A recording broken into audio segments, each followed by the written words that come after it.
Lucas, Evangelho de Lucas, vamos lá para Lucas capítulo 20 e versículo 41. Mas antes de entrar em Lucas 41, obrigado Marcinho. Antes de entrar em Lucas 20 e 41, eu preciso lembrar a você o que é que nós estamos conversando aqui e fazer uma introdução esclarecedora a esse momento meio enigmático que a gente vai chegar.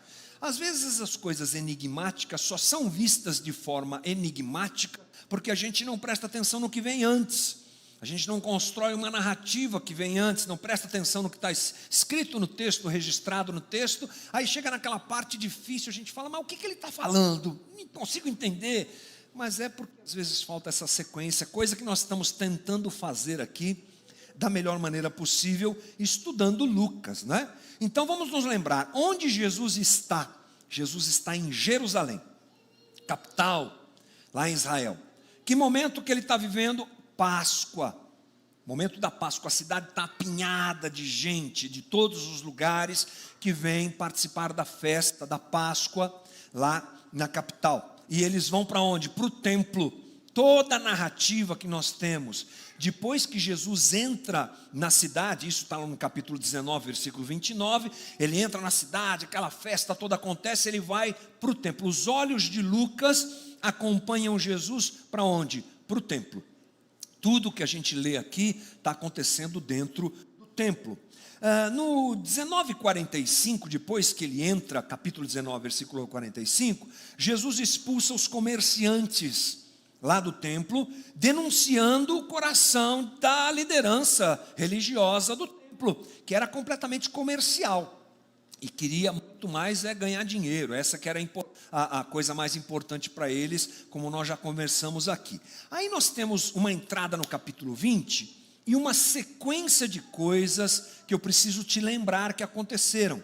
Está na tela? Coloca na tela para a gente aí, por favor, aquele trechinho, Lucas 20. Lucas continua registrando os confrontos de Jesus. Lucas mostra que Jesus tem embates com a liderança religiosa lá em Israel. O primeiro deles está do 1 ao 19, porque eles questionam a autoridade de Jesus. E ali nós vimos que Jesus deixa claro que eles eram homens apegados a poder, queriam poder. Depois Lucas 20, do 20 ao 26, eles vêm de novo questionar Jesus sobre o pagamento de impostos a César. É lícito pagar, é correto pagar imposto para César, para Roma? Por quê? Perguntam isso porque eles eram homens apegados ao sistema, poder, sistema, toda aquela estrutura era muito importante para eles. E depois, a última conversa foi Lucas 27, 40, de 27 a 40, perdão, quando eles questionam a ressurreição, mostrando que eram homens ligados à materialidade desse mundo. Então, nesses três confrontos, olha o que Lucas está mostrando para Teófilo, porque Lucas escreve para Teófilo, e é claro que a gente pega dessa fonte e traz isso para o nosso aprendizado. Esses líderes religiosos de Israel gostavam de poder, gostavam do sistema e gostavam da materialidade, nada transcendente. Eram homens corruptos. Então, Lucas está chamando a atenção a respeito de quem eram e aqueles que lideravam a religião em Israel.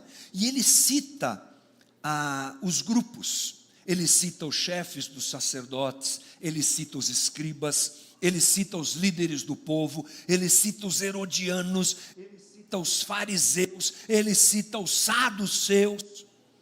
Todos esses são citados, apresentados por Lucas na sua narrativa, dizendo assim: está vendo, Teófilo, esses caras que dirigem a religião lá em Israel são corruptos, eles gostam de dinheiro, eles gostam de poder, e Jesus desmonta tudo isso, e Jesus confronta esse pessoal diante dessa realidade. Então ele responde três perguntas que são feitas para ele, cada grupo faz uma pergunta, Jesus responde quem deu a ele autoridade, se era lícito pagar imposto a César ou não, sobre a ressurreição. Ele cala a boca de todos eles. E aí o versículo 40, Lucas 20, 40 diz: e não ousaram mais fazer perguntas a Jesus.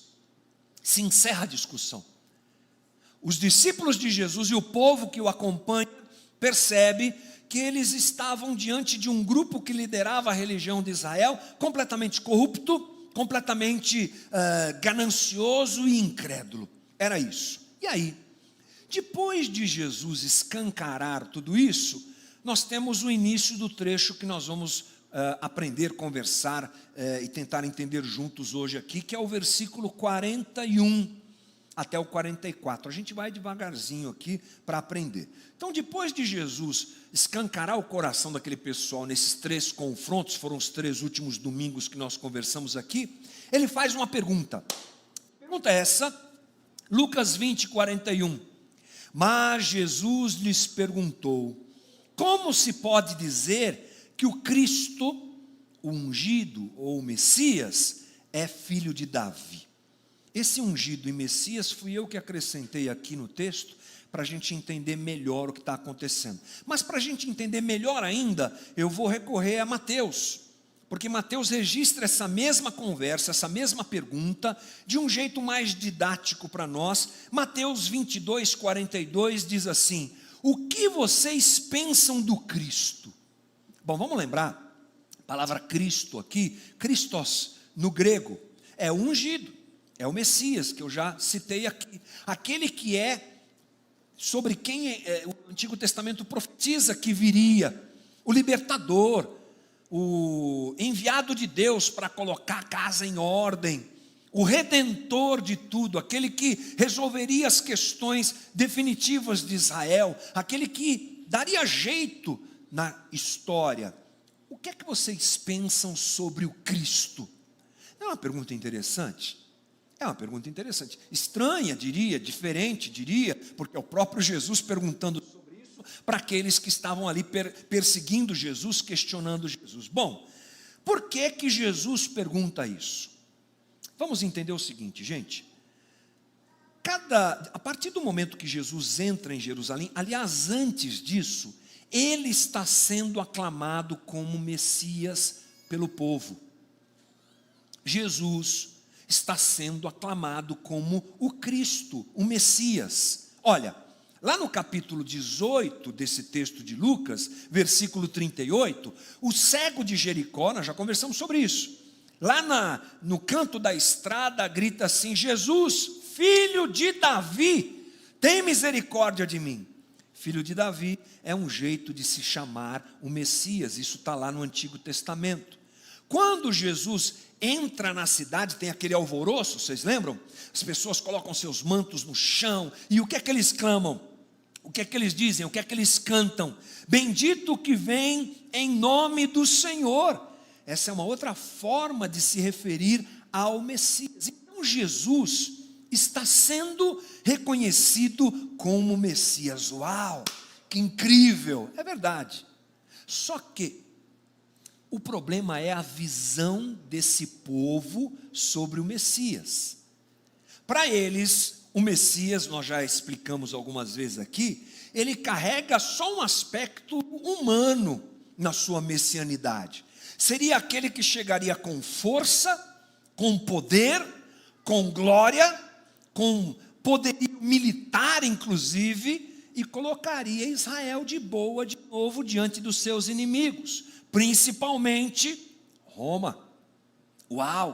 Jesus chegou, olha como esse cara, ele fez alguns milagres, ele é o Messias, ele é aquele que vai nos libertar, ele está dando sinais. A maior parte das pessoas que estavam ali não tinham a perspectiva correta do Messias, eles só achavam que seria alguém que os libertaria da escravidão de Roma, e como já disse aqui, levantaria Israel de novo ao panteão das grandes nações, digamos assim. Essa era a expectativa das pessoas. Está todo mundo gritando: o Messias chegou, o Messias chegou. E aqueles que estão ali ao redor, aqueles religiosos, não aceitam Jesus como Messias. Por quê? Porque cadê o exército de Jesus? Ele não tem. Cadê o poder humano desse Jesus? Ele não tem, ele não pode ser o Messias. Tudo bem, ele fez aí alguns milagres, alguns sinais, ele fala algumas coisas muito bacanas sobre o reino de Deus, mas ele não pode. Inclusive, eles questionam Jesus, porque ele entra no templo. Lembre-se que tudo isso acontece no templo.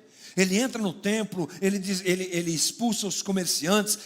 Eles questionam, como é que ele faz isso? Ele não é o Messias. Então, veja só que coisa interessante. O povo clama Jesus como Messias, mas não como o Messias, como ele deve ser reconhecido.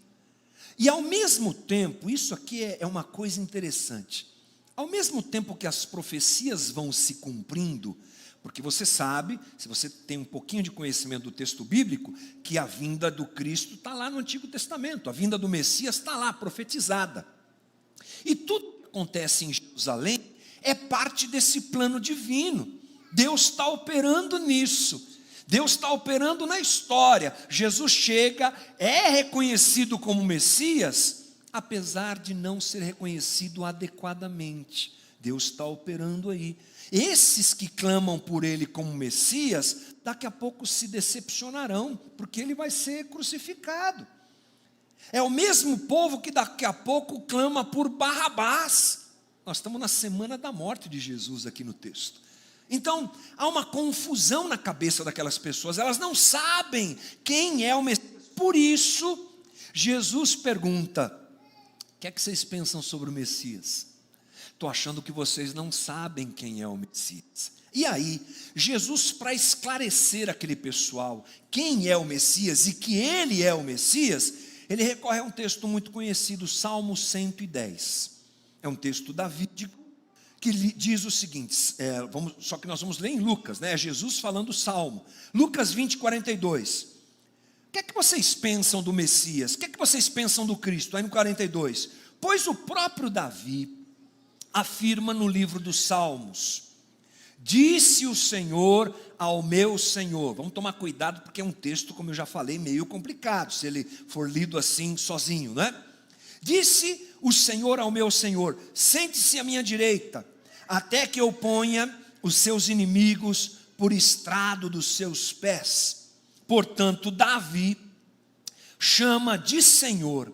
Então, como ele pode ser filho de Davi? Ai, que complicação, né? Ai, meu Deus do céu, não estou entendendo nada. É meio assim mesmo, mas não é difícil. Davi, ele diz que o Messias, é parte da profecia do Messias, é descendente dele, porque é filho de Davi. Mas ele diz que esse que é descendente dele é seu Senhor. E isso é interessante, porque quando alguém no texto bíblico é descendente de outro alguém, esse outro alguém é muito maior do que aquele de quem ele é descendente. Ai, que complicação. Tipo assim, Abraão.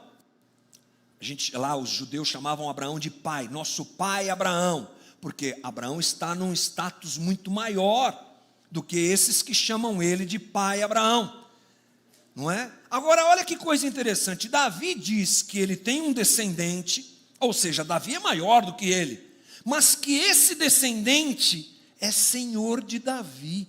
Ele faz um caminho contrário. Por quê, gente? Porque o Messias não é só uma figura, aliás, não é a figura que vem com força humana. Jesus não é esse rei que eles esperam. Jesus não é esse que vem com um exército para vencer. Jesus não é esse que vem com força para vencer. Jesus é o Filho de Deus. Jesus é o Deus encarnado. Portanto, Davi está dizendo o seguinte: olha, esse Messias que vem não é da ordem dos homens, é de outra ordem, é da ordem de Deus. Ele é meu descendente, mas ele é meu Senhor, porque ele é maior do que todos nós.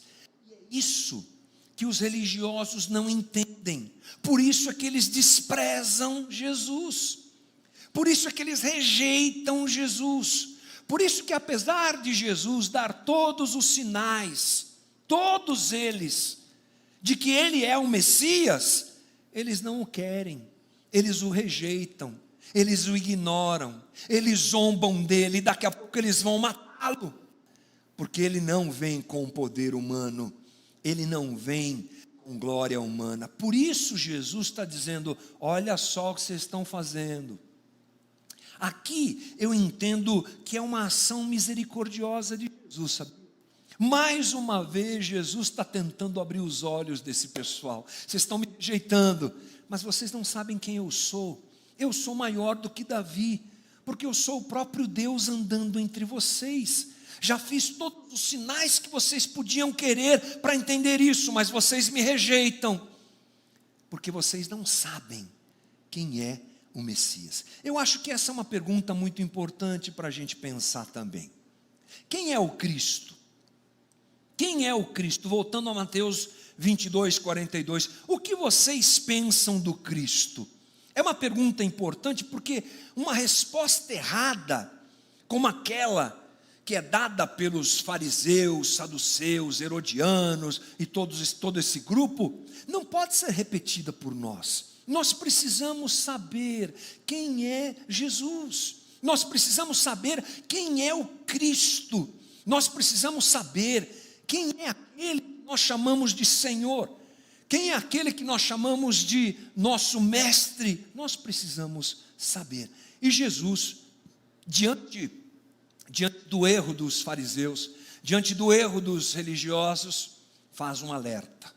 Então ele faz essa declaração da sua divindade, uma declaração da sua messianidade, e aí nós vamos para o 45, ele diz assim, quando todo o povo estava ouvindo, Jesus disse aos seus discípulos, cuidado com os escribas, que gostam de andar com vestes talares, e muito apreciam as saudações nas praças, as primeiras cadeiras nas sinagogas e os primeiros lugares nos banquetes.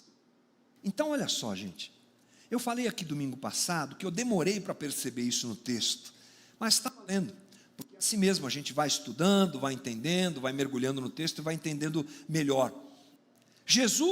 Lucas está registrando esse apelo de Jesus, cuidado, desde o primeiro confronto que ele tem com os fariseus.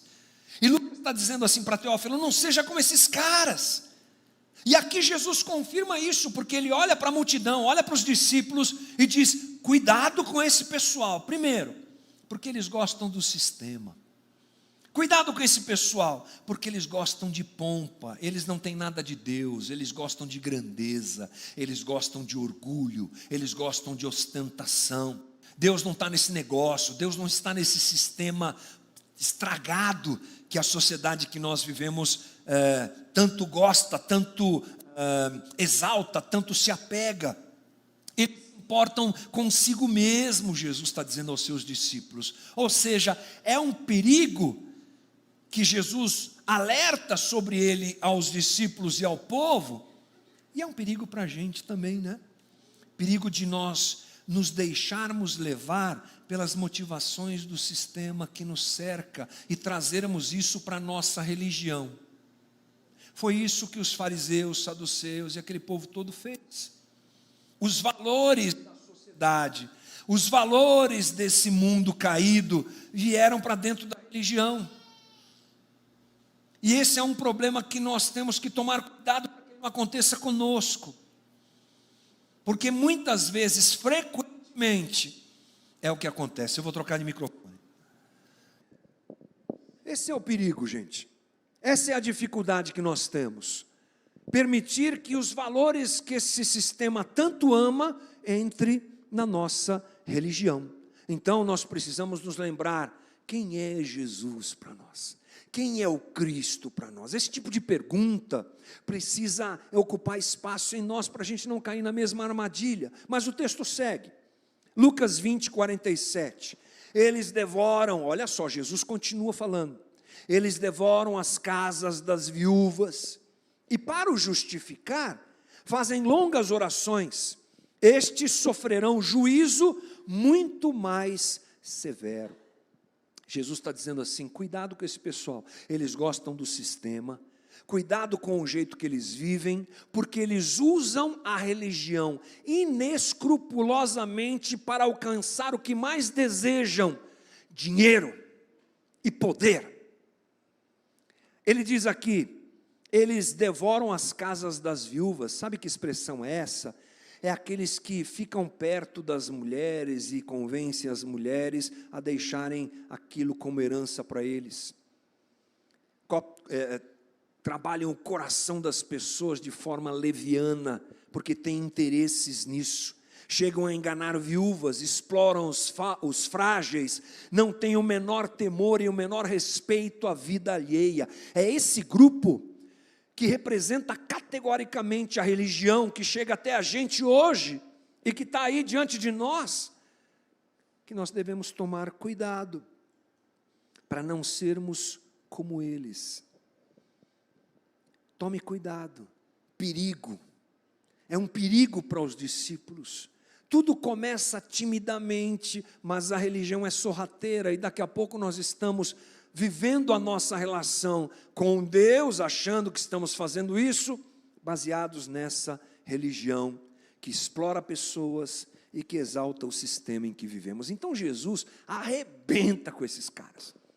Desde o comecinho, desde o primeiro embate, desde a sua entrada em Jerusalém, desde a sua entrada no templo, é só denunciando, é só esvaziando a religião desses caras e dizendo para o povo, cuidado com eles, cuidado com o jeito que eles vivem, cuidado com o jeito que eles se relacionam com Deus, porque na verdade é tudo falso e tudo mentiroso. Ponto, bacana. E aí? Vamos ficar por aqui? Não, Lucas é muito cuidadoso. Lucas agora apresenta um texto em que Jesus faz um contraponto a toda essa estrutura. Quer ver comigo? Lucas 21, acabou o 20, a gente entra no 21, versículo 1. Jesus estava observando e viu os ricos que lançavam seu dinheiro na caixa de ofertas. Viu também certa viúva pobre, lançar ali 2 pequenas moedas. Então Jesus disse, em verdade lhes digo, que esta viúva pobre deu mais do que todos, porque todos esses deram como oferta daquilo que lhes sobrava. Esta, porém, da sua pobreza, deu tudo o que possuía, todo o seu sustento. Fica tranquilo que eu não vou fazer segunda oferta, não, que esse é texto clássico para arrancar o couro das pessoas. Não, relaxa que está tudo em casa. Vamos nos lembrar que eles estão aonde? No templo. Acabou esse embate, Jesus fala com o povo, fala com os discípulos e volta os seus olhos para o que está acontecendo no templo. No texto de Mateus, eu acho, ou Marcos, nós temos a descrição mais detalhada, deveria ter trazido para os irmãos aqui, esqueci, onde Jesus está observando as pessoas colocarem as suas ofertas no gasofilácio. O que é isso? Aquela caixinha que você encontra em algumas igrejas, onde as pessoas colocam o seu dinheiro ali, a sua contribuição, a sua oferta, seja lá como você quiser chamar. Jesus está observando isso, e aí vem uma figura, gente, uma figura interessantíssima, uma viúva pobre. É um comparativo de Jesus registrado por Lucas. Os olhos de Jesus contemplam uma viúva pobre. É uma distância muito grande entre ela e aqueles homens que ele condenou e denunciou. Aqueles homens gostam de pompa, aqueles homens se vestem muito bem, aqueles homens andam com um monte de gente em volta deles, aqueles homens são importantes, aqueles homens ocupam lugares muito, muito destacados na sociedade lá em Israel. Agora Jesus está olhando para uma viúva pobre. É uma classificação de alguém sem prestígio nenhum. É a classificação de alguém sem importância. Nessa figura nós encontramos humildade, simplicidade, fragilidade. E Jesus a observa e a exalta, porque ele diz, ela deu mais do que todos os outros, mesmo sendo a contribuição dela financeiramente inferior à dos outros. Mas ele diz que ela deu tudo o que tinha. Não é interessante, gente? Jesus valoriza o que o sistema despreza. Quem é exaltado aqui? Os grandes chefes, os poderosos do sistema? Não. Uma viúva pobre. Jesus condenou o apego ao poder e à autoridade que dominava o coração daqueles religiosos, mas ele exalta a humildade da viúva. E se você é discípulo de Jesus, a opinião de Jesus tem que nos importar. A opinião de Jesus, a direção para que Jesus leve essa conversa tem que nos importar, porque nós, humanamente falando, gostamos da pompa. Esse é o nosso coração corrupto, que gosta da exaltação, que gosta dos primeiros lugares, nós gostamos, gente. E assim, os nossos ídolos são sempre os primeiros, os maiores, os mais fortes, os mais poderosos, os mais ricos. Mas Jesus está dizendo: olhem e vivam a humildade e a simplicidade, representada de forma categórica e ampla por uma viúva pobre. Paulo diz lá em Filipenses 2:3, não façam nada por interesse pessoal ou vaidade, mas por humildade, cada um considerando o outro superior a si mesmo, não tendo em vista somente os seus próprios interesses, mas também os dos outros. Discípulo de Jesus anda e vive em humildade. Isso não tem a ver com a posição que ele ocupa, porque tem muita gente pobre e simples socialmente falando, cheia de orgulho no coração. E tem muita gente dona de muito dinheiro, que é simples e que aprendeu a viver de forma simples. Essa é uma característica do discípulo de Jesus. Ele não tem sede de poder, porque ele olha para o Cristo que ele diz amar, ele olha para o Cristo que é o seu exemplo e enxerga aquele que vem do céu para andar entre nós.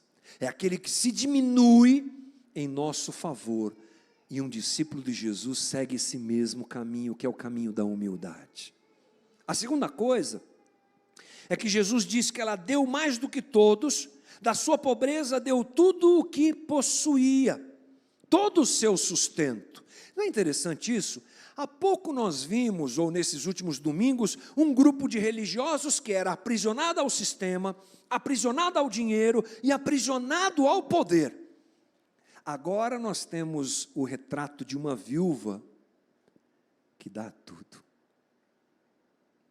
Quem é mais livre aqui? Uma viúva que dá tudo? Ou homens apegados incondicionalmente ao poder, incapazes de reconhecer Jesus como Messias pelo seu coração corrupto? Quem é mais livre, irmãos? É para isso que Jesus está apontando. Aquela mulher confiava em Deus. Semana passada nós falamos sobre a falta de transcendência na vida dos saduceus, e aqui nós temos o retrato de uma mulher que sabia quem Deus era, que confiava em Deus, ela entrega tudo. É um exemplo de entrega, um exemplo de relacionamento com um Deus vivo que socorre a vida da gente nesse mundo caído e doido em que a gente está. Uma pessoa que conhecia Deus na sua intimidade, que não estava presa a nada, mais livre. Ela é usada como um exemplo de desprendimento, de liberalidade, diante de um sistema ganancioso. Discípulo de Jesus é livre. Discípulo de Jesus não se prende a essa materialidade. Discípulo de Jesus tem liberalidade para entregar, para ajudar, para socorrer, para compartilhar, para dividir. Não tem apego, porque sabe que esse mundo caído é passageiro. É um exemplo claro que a gente tem, uma expressão, a expressão de uma espiritualidade saudável. Discípulos de Jesus devem ser assim. Gálatas 5:1 Para a liberdade foi que Cristo nos libertou, meus irmãos. Por isso permaneçam firmes e não se submetam de novo a jugo de escravidão. Não é uma loucura? Jesus nos liberta. A gente encontra a resposta da vida nele. A nossa vida tem resposta, a nossa existência tem resposta nele. Tudo fica menor, tudo fica pequeno, tudo fica longe da gente quando a gente encontra Jesus Cristo, ou a gente é encontrado por Ele, se você quiser assim dizer. Aí a gente começa a andar, que gostoso, que incrível servir a Jesus, mas aí vem uma tal de religião. E a religião começa a dizer assim para você: não é bem assim. Você quer ser uma pessoa que conhece a Deus e se relaciona com Deus, você tem que pedir para que Deus te dê mais. Foi para isso que Jesus morreu na cruz. Olha o que a religião faz.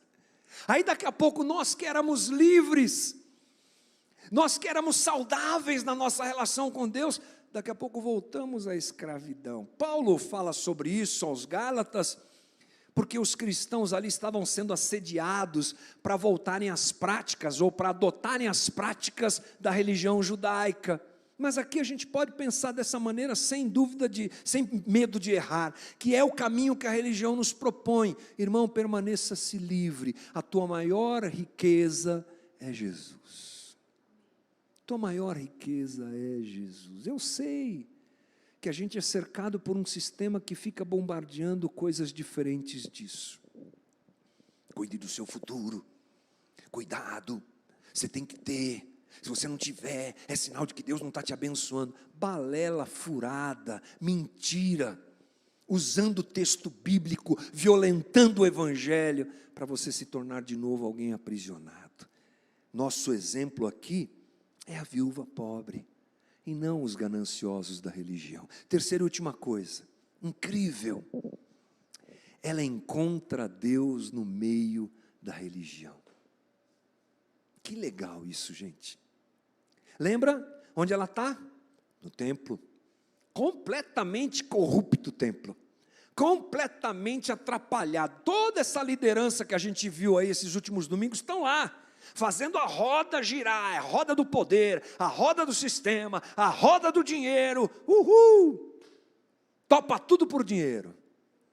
É nesse meio que essa mulher está. E ela vai com as suas 2 moedinhas no gasofilácio. E de repente ela faz uma oração sincera no seu coração. E no meio daquela balbúrdia toda, Jesus a está observando. No meio daquela loucura toda, daquele desatino todo, daquela bagunça toda, um coração sincero chama a atenção do próprio Deus encarnado que está ali entre eles. Deus se revela a corações sinceros, irmão. Seja qual for o lugar, seja qual for a estrutura, Deus se revela e observa corações sinceros. Ainda bem. A maior parte de nós, pelo que eu percebo no dia a dia da comunidade, nós viemos de estruturas comprometidas como o templo. Muitos de nós aqui viemos de estruturas ligadas a poder humano, que usam o nome de Deus para explorar pessoas. É o retrato dessa porcaria que a gente viu nesses últimos dias, é o que nos cerca. Mas ainda bem que Deus é misericordioso. E até nos lugares mais loucos, até nas igrejas mais loucas que usam o nome de Deus para fazer as maiores loucuras, Deus olha para corações sinceros. Até aqui na Casa da Rocha, Guarulhos, Deus olha para corações sinceros. Ela estava no meio da religião, mas manteve o seu coração íntegro. Jeremias 29:13, buscar-me-eis e me achareis, quando me buscardes de todo o coração. Você pode estar na igreja mais atrapalhada teologicamente do mundo. Sabe aquelas? Você pode estar na igreja mais saudável teologicamente do mundo, que não arrisca mudar uma vírgula do texto bíblico. Qual é o teu coração? Essa é a diferença. Não é só o ambiente que eu estou, mas é quem eu sou. Quem eu sou. Quem é Cristo para mim? E hoje, o que nós aprendemos é: não seja como esses homens. Reconheça Jesus e se torne discípulo dele. Seja humilde e não apegado ao poder. Seja livre e não aprisionado ao sistema. Busque a Deus mesmo no meio da religião. Mas mais do que isso, para encerrar o papo, eu quero dizer para você: fique firme no teu propósito de seguir Jesus. Fique firme. Os dias são difíceis, eu sei. Muitas vezes a grama do vizinho é mais atraente do que a nossa. Muitas vezes achamos assim: será que eu estou certo? Sendo tão honesto assim? Olha só o país que a gente vive. Será que eu estou certo de não fazer essas loucuras de ficar exigindo de Deus que Ele me abençoe? Todo mundo faz isso. Olha os programas na TV. Olha essa internet, o que está acontecendo. Olha a igreja que está lá, lambendo as botas de Brasília. Por que a gente não pode fazer a mesma coisa? Porque nós somos discípulos de Jesus, ou se você é discípulo de Jesus, é assim que a gente anda. Às vezes ninguém presta atenção, tipo aquela viúva pobre. Todo mundo prestava atenção nos grandes homens, mas na viúva, Jesus prestou atenção. Ele está com você, meu irmão. Siga firme. Mantenha-se como fiel a Jesus e aos seus ensinamentos. Busque a Jesus na sua vida, na sua caminhada. Conheça o texto bíblico. Se apegue ao amor de Deus que está derramado sobre nós e à bondade de Deus que permanece para sempre. Ainda que a gente não veja, os olhos de Jesus estão sobre você. Em nome de Jesus. Feche os teus olhos, vamos orar juntos, querido.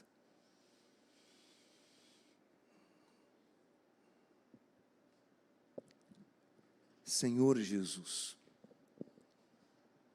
Deus da nossa vida, a Tua palavra, ela é libertadora, ela é como fogo que entra dentro da gente, Jesus. Ela nos liberta dos nossos esquemas, dos nossos desejos errados, ela nos esclarece.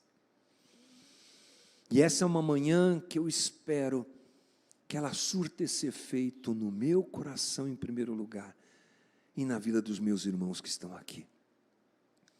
Que essa conversa se replique nas mentes e nos corações.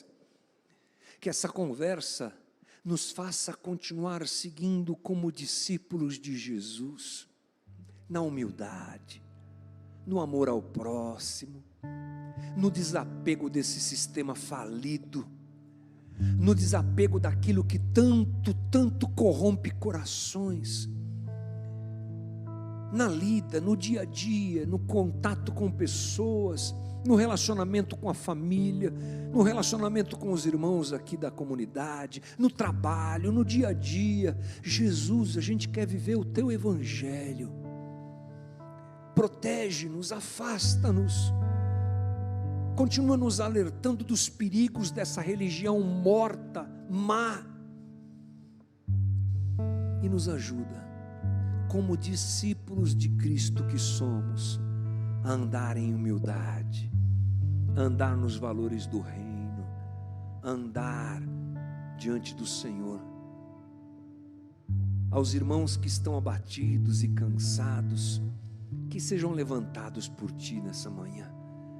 se lembrando que os olhos do Senhor nos contemplam dia e noite, nos lembrando, Senhor, que as coisas dessa terra e desse sistema acabam como poeira, mas o que permanece é aquilo que é eterno, porque se não é eterno, é inútil, Jesus. De que vale ganhar o homem o mundo inteiro e perder a sua própria alma? Ajuda-nos a encarnar isso como realidade existencial na nossa caminhada e na nossa vida. Muito obrigado pela tua palavra que se revela a nós. Muito obrigado pela comunidade. Muito obrigado pela caminhada. Muito obrigado pelo ânimo que a gente recebe de ti, Jesus. Muito obrigado porque o Senhor é Deus que está com a gente, aqui, agora, na dor do mundo caído. O Senhor não nos abandona, o Senhor está com a gente. Muito obrigado por essa linda manhã, que seja um ótimo domingo para todos nós, que seja uma ótima semana para todos nós. Não posso deixar de orar pelo nosso país, Jesus. Não posso deixar de orar pelas coisas esquisitas que nós estamos vivendo, Jesus. Tem misericórdia de nós. Volta os nossos olhos para os valores do reino. Volta os nossos olhos para a cruz. E nunca para nenhuma ideologia que se apresenta como salvadora. Porque a igreja nunca foi salva por ninguém. Ninguém. Porque o Senhor é Senhor da igreja. E seja debaixo de um sistema A ou B, a igreja continuará viva, porque a igreja é tua, Jesus. A nós cabe vivermos os valores do reino de Deus. Ajuda-nos para não sermos enganados. Dá-nos graça. Obrigado por essa manhã. Oramos em nome de Jesus. Amém. Ótimo domingo, irmão. Deus te abençoe.